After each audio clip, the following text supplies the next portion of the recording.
نحمده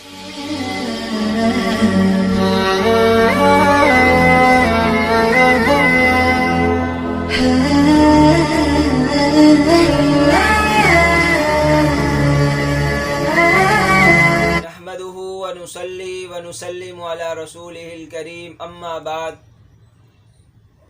mobile phone پر یا internet پر نکاح اگر کیا جائے گا تو ہوگا یا نہیں؟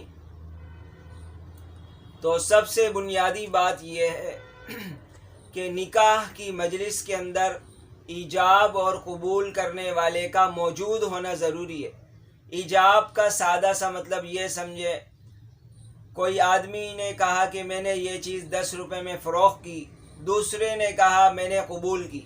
تو پہلے جس نے کہا میں نے یہ چیز فروخت کی یہ ایجاب ہو گیا، دوسرے نے کہا میں نے خرید لی یہ قبول ہو گیا.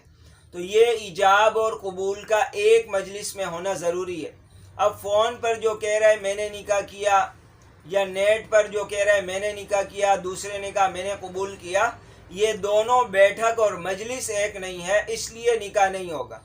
تو نیٹ پر نکاح نہیں ہوگا، موبائل فون پر بھی نکاح نہیں ہوگا.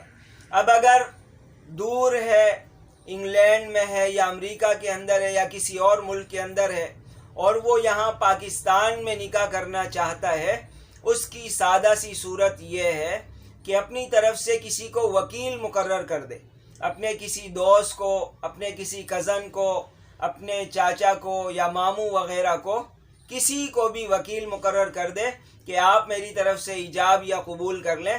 اس طرز پر نکاح ہو جائے گا.